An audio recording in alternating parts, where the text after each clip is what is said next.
Lebih jauh soal nasib Patrick Kluivert usai gagal bawa timnas lolos ke Piala Dunia, kami membahasnya bersama dengan analis sepak bola Bang M. Kusnaini yang telah bergabung bersama kami di Kompas Petang. Selamat petang Bung Gus.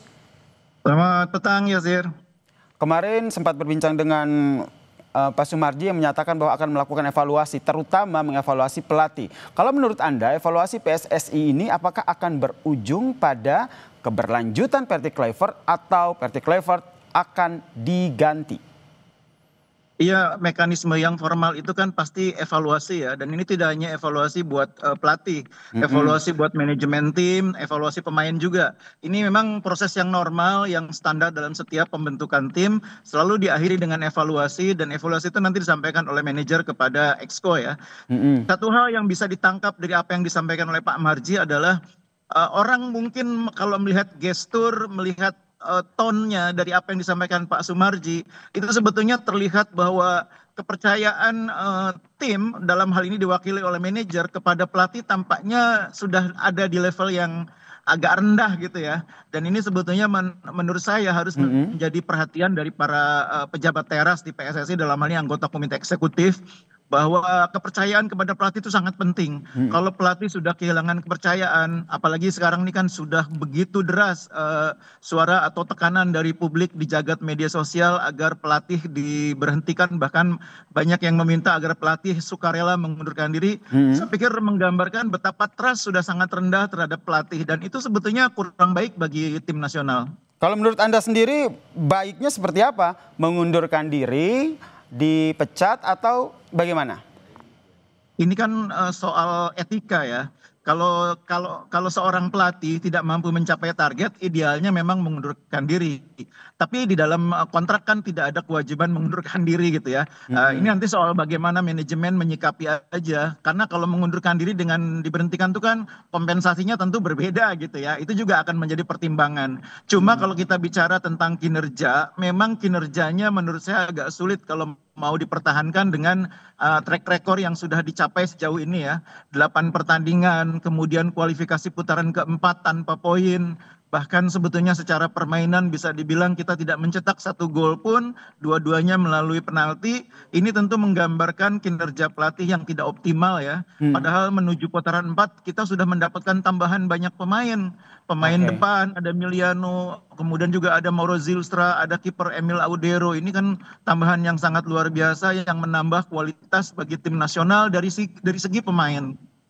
Oke, kemudian hingga saat ini memang yang baru menyampaikan statement ataupun keterangan hanya manajer PSSI gitu, Pak Sumarji. Kalau menurut Anda sendiri, Ketum PSSI sendiri yang merupakan juga sekaligus Menpora kita, Erick Thohir ini perlu nggak sih memberikan pernyataan langsung soal hasil ronde 4 tanpa menunggu rapat exco terlebih dahulu? Karena biasanya kan kalau kemenangan langsung disambut dengan statement yang luar biasa begitu. Tapi ini kekalahan nampaknya hingga saat ini Erick Thohir belum menyampaikan statement resminya. Iya, sebetulnya kita sudah mendengar pernyataan beliau yang berisi permohonan maaf ya. Tapi memang terkait dengan masa depan pelatih, memang idealnya harus melalui prosedur evaluasi ya. Dan Pak Erick sebagai Ketua Umum sepertinya melihat itu sebagai hal yang harus dilewati dulu. Tidak merupakan keputusan perorangan, tapi keputusan dari lembaga yang namanya Komite Eksekutif. Ya kita harus menghormati itu juga sebagai bagian dari kesadaran tentang pentingnya organisasi, dalam hal ini komite eksekutif. Jadi kita tunggu aja sesudah rapat komite eksekutif nanti hasilnya seperti apa. Yang jelas kalau secara pribadi saya menganggap bahwa kepercayaan masyarakat, kepercayaan bahkan internal tim terhadap pelatih sudah sangat rendah gitu ya. Sehingga kalau mau dipertahankan itu tentu luar biasa nanti perjuangannya untuk mengembalikan kepercayaan masyarakat.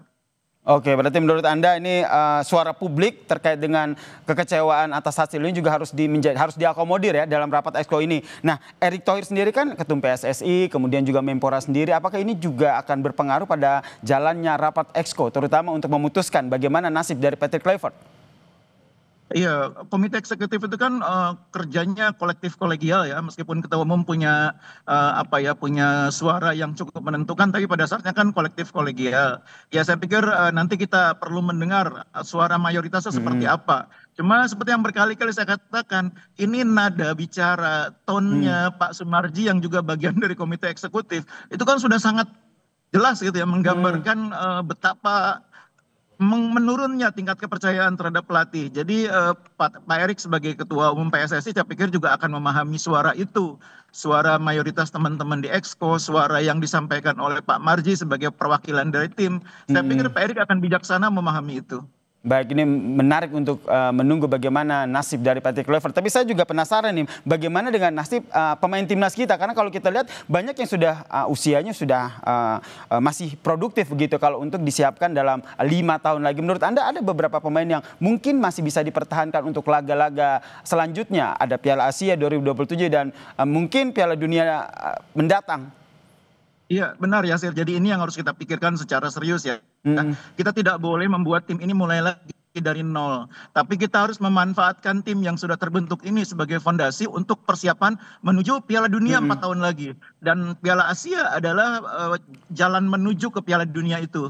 Jadi jangan sampai tim ini dikelola dengan cara yang salah, dikelola oleh orang yang salah. Karena kita sekarang ini pikirannya adalah bagaimana 4 tahun lagi kita harus bisa memanfaatkan tim yang sekarang ada untuk membentuk tim yang lebih kuat.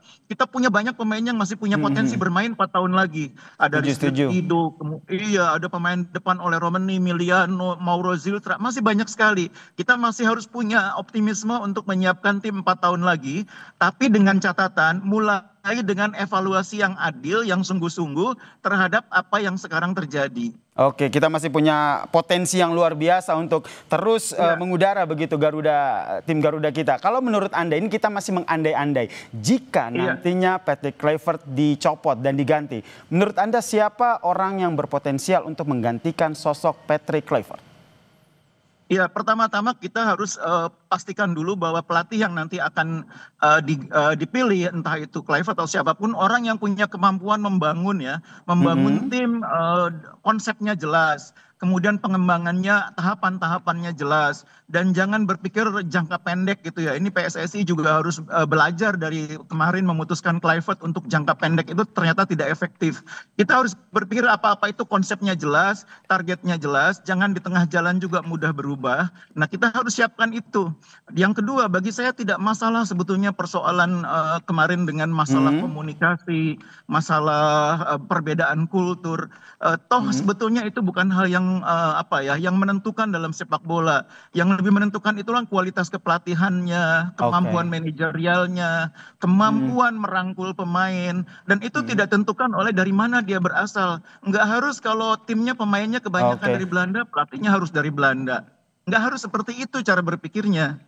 Oke, baik, menarik ya, kita nantikan bagaimana nasib dari Patrick Kluivert dari rapat evaluasi yang nantinya akan dilakukan oleh Exco ini, saudara. Terima kasih Bungkus atas pemaparannya di Kompas Petang. Salam sehat.